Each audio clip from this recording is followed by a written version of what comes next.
قرآن شریف میں برادران اکرام یہ آیت کریمہ وارد ہوتی ہے 17ویں سپارے کے اندر اعوذ باللہ من الشیطان الرجیم ونضع الموازین القسط لیوم القیامہ، ہم نصب کریں گے، رکھیں گے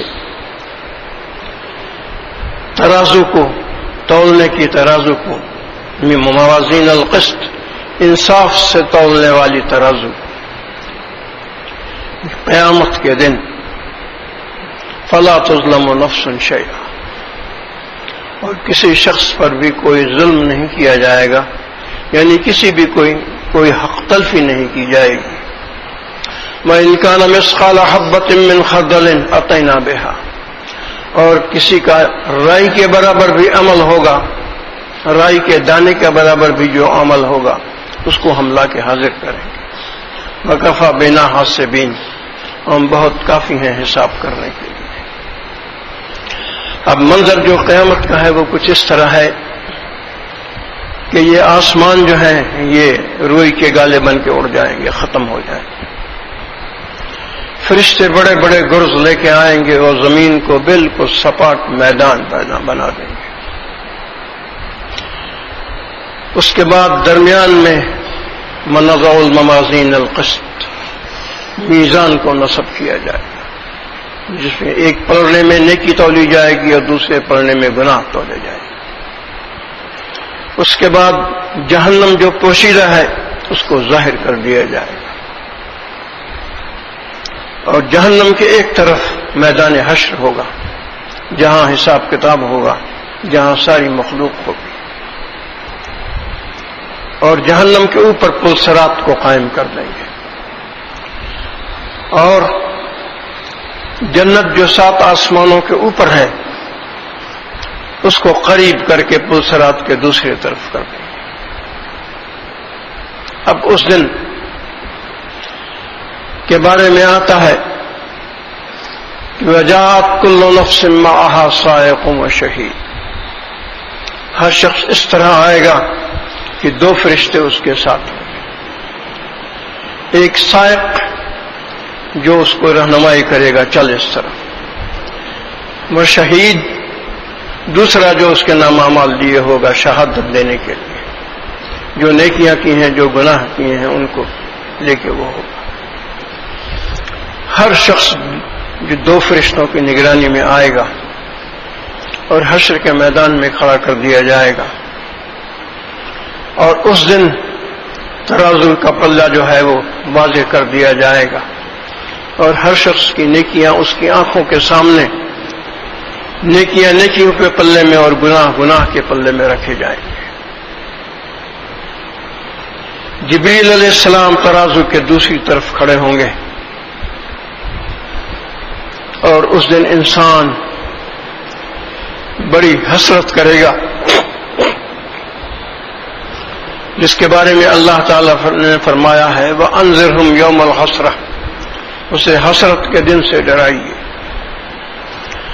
کہ جب انسان کا ہنسی ٹھٹھا، لغو باتیں، بیکار باتیں، چغلی اور غیبت اور دیگر گناہ آنکھوں کے اور اعضاء کے جب رکھے جائیں گے گناہ کے پلے میں، تو روئے گا انسان اور غم کرے گا اور حسرت کرے گا کہ کاش ان لغو باتوں کی بنا پر اللہ کا ذکر کیا ہوتا، اور کاش کہ ان بیکار جگہوں پر بیٹھنے کی بجائے مسجد میں زیادہ بیٹھا ہوتا، مسجد میں دعا کے بعد فوراً ہی بھاگ جانا۔ یہ وحشت کی علامت ہے اللہ سے اور دین سے، یہ نفس کی امارگی کی علامت ہے، مسجد میں کم سے کم ٹھہرنا۔ اس کے بعد انسان کے سامنے وقت جو ہے اللہ تعالیٰ اس کو قید کر دے گا۔ 50,000 سال کا یہ دن ہے، لیکن اس دن کے آدھے دن کے اندر حساب و کتاب مکمل کر دیا جائے گا۔ جنتی جو ہیں ان کے بارے میں آتا ہے کہ اہل الجنت یومئذ خیر مستقرا واحسن مقیلا، ان کو ایک بڑی اچھی جگہ دی جائے گی اور وہ بڑی اچھی باتیں آپس میں کر رہے ہوں گے. اور جہنم کی طرف جن لوگوں کو بھیجنا ہوگا ان کے بارے میں آتا ہے یوم یدعون الی نار جہنم دعا. دعا کہتے ہیں پیر سے کسی کو دھکا دینا. فرشتے پیر سے دھکا دے دے کے اس کو مار کے، بعض جگہ آتا ہے کہ پیروں سے پکڑ کے کھینچ کے لے جائیں گے، اور ایک سے زائد جگہ آتا ہے کہ پیروں سے دھکا دیں گے اس انسان اور دھکے دے دے کے وہ گرے گا اور اٹھے گا، اس کو جہنم کی طرف لے جائیں گے. اور پھر پل صراط پر سے انسانوں کو گزرنا ہوگا. پل صراط کے ارد گرد آنکڑے لگے ہوئے ہیں اس طرح کے، جیسے لوہے کے آنکڑے ہوتے ہیں وہ لگے ہوئے، اور نیچے سے جہنم اور اس کے سانپ اور اس کے بچھو اور اس کے انگارے وہ سب نظر آ رہے ہوں گے اور اوپر دیکھ رہے ہوں گے گزرنے والوں. تو جو انسان کی نیکوکار ہیں وہ اس جہنم کے اوپر قائم کی ہوئی پل صراط پر سے، جس کی لمبان 1500 سال کا سفر ہے، 500 سال اس کی چڑھائی ہے، 500 سال وہ ہموار ہے، اور 500 سال اس کی اترائی، 15,000 سال کا یہ ہے سفر. اس میں سے بعض تو خود ہی، اور جیسا کہ آتا ہے بال سے زیادہ باریک اور تلوار سے زیادہ تیز ہے. یہ ان کے لیے ہے جو گناہ گار ہیں، لیکن جو نیکوکار ہیں ان کے لیے ایک کمخاب کا راستہ ہے، قالین نما ایک راستہ، قالین بچھا ہوا ایک راستہ ہے. اور جنت کے پل صراط کے دوسری طرف جنت ہے، اور رسول اکرم صلی اللہ علیہ وسلم تشریف فرما ہوں گے دوسرے طرف. اس دن ہر انسان دیکھے گا میزان کے اندر اپنی نیکیوں کو اور اپنی برائیوں کو، جیسے جیسے وہ رکھی جاتی ہیں. آج کے دن لوگ بے فکر ہیں، لیکن اس دن کے بارے میں آتا ہے کہ ہر انسان کو ایک ایسی فکر ہوگی جو اس کے لیے کافی ہوگی، اور سامنے جو ہے وہ میدان ہوں گے، جنت ہوگی، جہنم ہوگی، پل صراط ہوگی، حساب کا دن ہوگا، فرشتوں کی نگرانی میں انسان کھڑا ہوگا. تو جس انسان نے اس دنیا کی زندگی کی حقیقت کو سمجھا کہ یہ محض ایک ساتھ کے لیے دی گئی ہے، بلکہ یہ پوری دنیاوی زندگی جو ہے اللہ نے اس کو پلک جھپکنے کے لیے بقدر وقفے کے لیے بنایا. سورہ نحل میں آتا ہے وما امر الساعۃ الا کلمح البصر او هو اقرب. قیامت کا سور پھونکنا، قیامت کا آنا بس ایسا ہی ہے جیسے پلک کا جھپکنا، او وہ اقرب، یا اس سے بھی کم وقفہ باقی رہ گیا ہے. یہ سور پھونکی جائے گی اور قیامت قائم ہوگی، لوگ کھڑے ہو جائیں گے،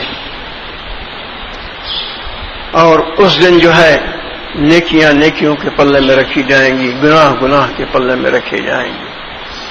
اس دن انسان سوچے گا کاش کہ رات کو سویا نہ ہوتا، رات عبادت میں گزاری ہوتی. آج آپ دیکھ لیں کوئی دن ایسا نہیں جاتا جس میں نماز میں پیچھے بھی صف میں لوگ نہ کھڑے ہوتے ہوں. کوئی دن میں نے ایسا نہیں دیکھا اپنی زندگی میں جو امامت کر رہا ہوں کہ تمام مقتدی حاضر ہو گئے ہوں، سلام پھیرنے کے بعد کوئی کھڑا نہ ہوا، سب نے ایک ساتھ 4 رکعت پڑھی ہو یا 2 رکعت پڑھی ہو اور سلام پھیر کے سب آرام سے بیٹھے. کوئی بھی نماز لے لیں آپ دیکھیں گے ایک تعداد ہے جو کہ سلام پھیرنے کے بعد کھڑی ہو جاتی ہے اپنی رکعت پوری کرنے. ان لوگوں کو نماز کا کوئی خیال نہیں. وَلَا يَأْتُونَ الصَّلَاةَ إِلَّا وَهُمْ كُسَالَىٰ. یہ نماز کے لیے نہیں آتے لیکن بڑی سستی کے ساتھ آتے ہیں. وَلَا يَذْكُرُونَ اللَّهَ إِلَّا قَلِيلًا، اور اللہ کا ذکر نہیں کرتے مگر بہت تھوڑا. صبح کو ایک تسبیح پڑھ لی یا شام کو ایک تسبیح پڑھ لی، اور دن بھر دنیا بھر کی باتیں کرتے رہتے ہیں، بیکار باتیں کرتے رہتے ہیں. سمجھتے ہیں اپنے حساب سے کہ یہ کام والی باتیں ہیں، ہوتی ہیں وہ بیکار باتیں. تو ہر زندگی کا دن جو گزر رہا ہے بڑا قیمتی ہے. اب چیز یہ ہے کہ آپ دیکھیں گے کہ اس ملک کے اندر یا کسی بھی دنیا کے ملک میں حکومت نے خوف کے محکمے قائم کیے ہوئے ہیں.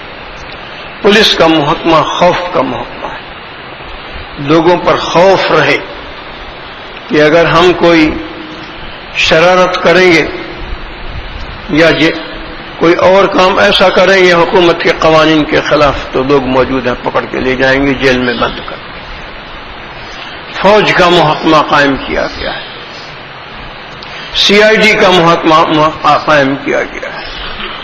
اس کے علاوہ طرح طرح کی ایجنسیاں قائم کی گئی ہیں جو پتہ لگاتی رہتی ہیں ہر چیز کا. حکومت جو ہے خوف کے بنا پر بہت سے لوگ جو ہیں ان کی جو شر کی کیفیت ہے وہ رکی رہتی ہے. یہ خوف ہے. تو اسی طرح سے اللہ تعالیٰ فرماتا ہے یدعوہ خوفا وطمعا، اللہ کو پکارتے ہیں خوف سے. ایمان کی ابتدا خوف کے ساتھ، امید بعد میں. لوگ دنیا کے کام کرتے ہیں. بہت عجیب قسم کی یہ بات ہے کہ مخلوق کی خدمت کو عبادت سمجھ لیتے ہیں. اجی ہم یہ جو مخلوق کو نفع پہنچا رہے ہیں یا یہ مخلوق کو فکر آزاد سے پریشانیوں سے آزاد کر رہے ہیں، یہ ساری چیزیں تو بڑی خدمت خلق ہیں، اور خدمت خلق کا تو بڑا مقام ہے. تو خدمت خلق تو پہلے پوچھی نہیں جائے گی. حشر کے دن نماز پہلے پوچھی جائے. جس کو دیکھو جو ہے اپنے اپنے کسب کے اعتبار سے خدمت خلق میں لگا ہوا ہے اور سمجھتے ہیں کہ بڑا ہی نیکی کا کام کر رہے ہیں، اللہ کی مخلوق کی خدمت کر رہے ہیں، اللہ اس سے بڑا خوش ہوگا. اور جب نماز کا وقت آتا ہے تو یہی لوگ منافقوں جیسی نماز پڑھتے ہیں. نہ رکوع ان کا ٹھیک، نہ سجدہ ان کا ٹھیک، جلدی جلدی 4 رکعت پڑھ کے روانہ بھاگ گئے. سمجھتے ہیں کہ بڑے نیکیوں کے کام کر رہے ہیں جناب. ہم یہ جو یونیورسٹی میں لوگ پڑھا رہے ہیں، اسکولوں میں پڑھا رہے ہیں، ہاسپٹلوں میں جو ڈاکٹر آپریشن کر رہے ہیں، اور مختلف شعبوں میں جو لوگ مخلوق کی خدمت کر رہے ہیں، سب سمجھتے ہیں یہ بڑا نیک کام کر رہے ہیں. اور ان کی نمازیں دیکھو تو وسوسوں سے بھری ہوئی ہیں. ان کی نمازیں دیکھو تو الحم شریف مخارج سے وہ پڑھتے نہیں. انہوں نے قرآن کو مخرج سے پڑھنا سیکھا ہی نہیں. وہ جانتے ہی نہیں کہ الحم شریف پڑھا کیسے جاتا ہے، ہا کا مخرج ہے کہاں پر، الحمد کہیں کیسے. ان سے کہو آیت الکرسی پڑھو تو کہیں گے الحی القیوم. پنجابی زبان میں قاف نہیں، تو قاف نکالنا پنجابی حضرات کے لیے بڑا مشکل ہوتا ہے. تو ہا کا مخرج بھی بہت مشکل ہے. مجھے یاد پڑتا ہے کہ یہ مخارج پہلے آپ سند اگر لے لیں، روایت حفظ پڑھیں یا سبع اشر قراءت پڑھیں تو ظاہرہ تو آپ 2 سال کی سند ہے روایت حفظ کی، 1 سال لگتے ہیں مزید سبع اشر پڑھنے میں. لیکن یہ مخارج اتنے متحد ہیں کہ یہ دونوں دانت جو سامنے کے ہیں اس کی جو جڑ میں تھوڑی سی جگہ ہے وہاں 3 حروف کے مخارج. ہمارے استاد کہا کرتے تھے جو اپنے وقت میں امام قرات سمجھے جاتے تھے، قاری حسن شاہ صاحب، یہ مخارج اتنے متحد ہیں، گتھے ہوئے ہیں آپس میں، کہ ان کو حروف کو ادا کرتے وقت الگ الگ سمجھنا یہ بہت مشکل کام ہے. صحیح جگہ پر زبان کی نوک کو لگا دینا یہ بڑا مشکل کام ہے. مجھے یاد پڑتا ہے یہ سند جو تھی وہ میں نے قرات کی سند امتیاز کے ساتھ حاصل کی تھی. ورش کی قرات سبع اشر قرات میں سب سے مشکل قرات سمجھی جاتی ہے. اس میں 50 میں سے میں نے 52 نمبر لیے تھے،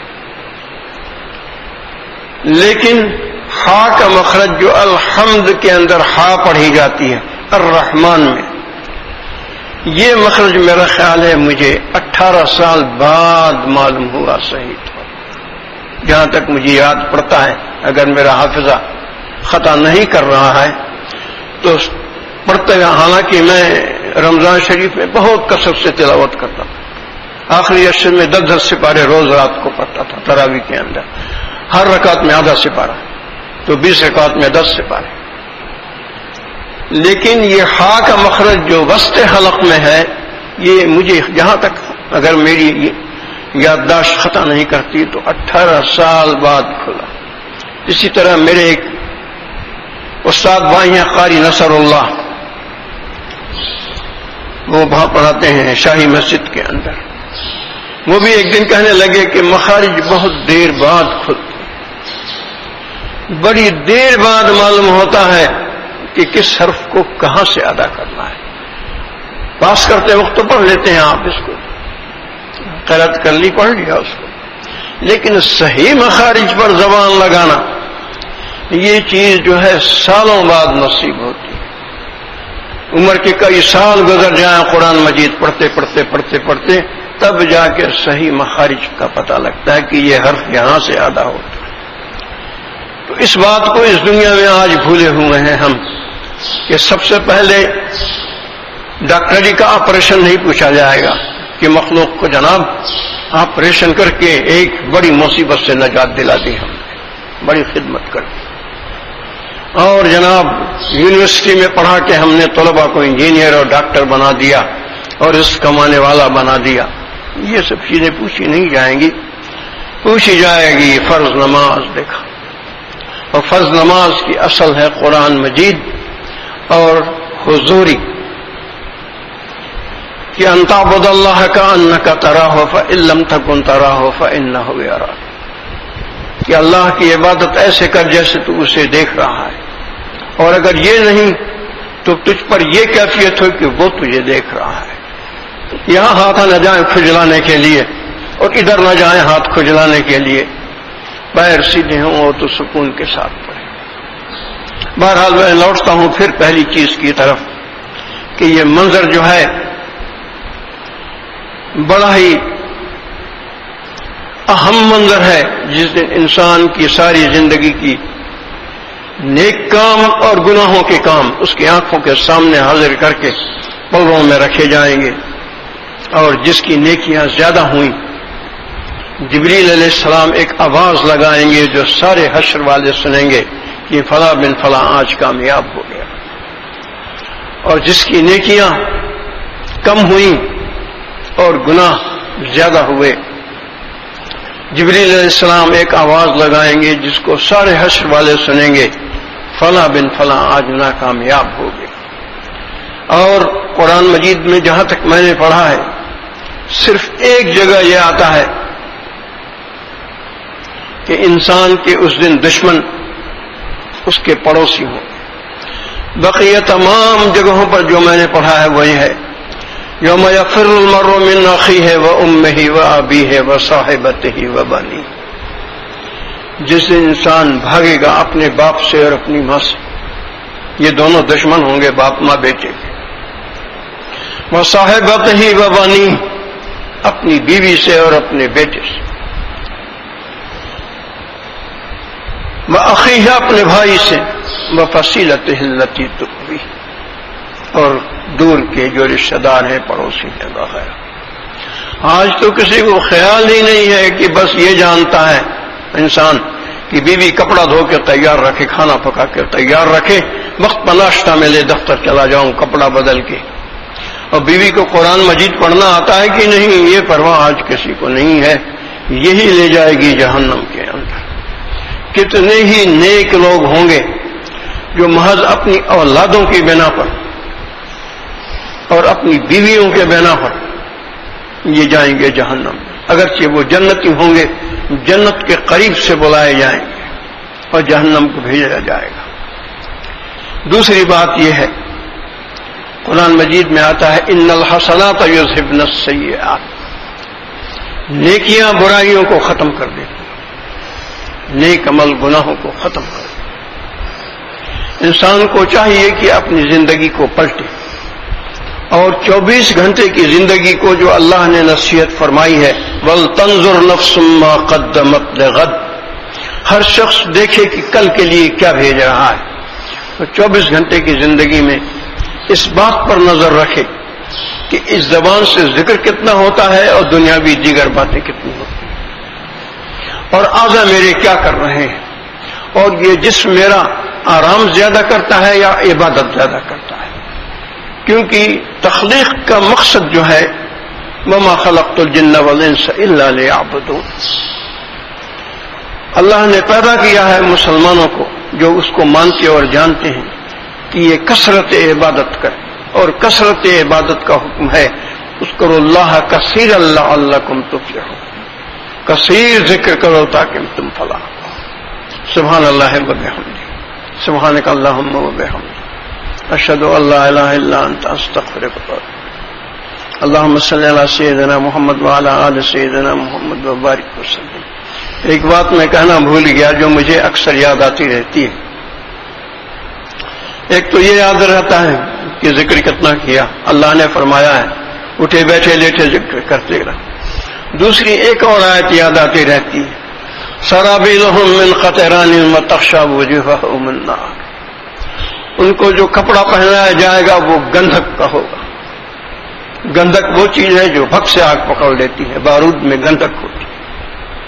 سرابیلہم من قطران، ان کو کپڑے گندھک کے بنائے ہوئے پہنائے، وتغشی وجوہہم النار، اور ان کے چہروں پر آگ کی لپیٹیں ہوں گی۔ یہ آیت مجھے روز بڑا ڈراتی رہتی ہے کہ معلوم نہیں مجھے کون سا لباس پہنایا جائے، اور یہ بھی خیال رہتا ہے مجھے الحمدللہ کہ یہ زبان جو ہے اٹھتے بیٹھتے چلتے پھرتے ذکر کے لیے کہا گیا ہے، کیا ایسا میں کرتا ہوں؟ سبحان اللہ وبحمدہ، سبحانک اللہم وبحمدک، اشہد ان لا الہ الا انت استغفرک واتوب الیک۔ اللہم صلی علی سیدنا محمد وعلی آل سیدنا محمد وبارک وسلم۔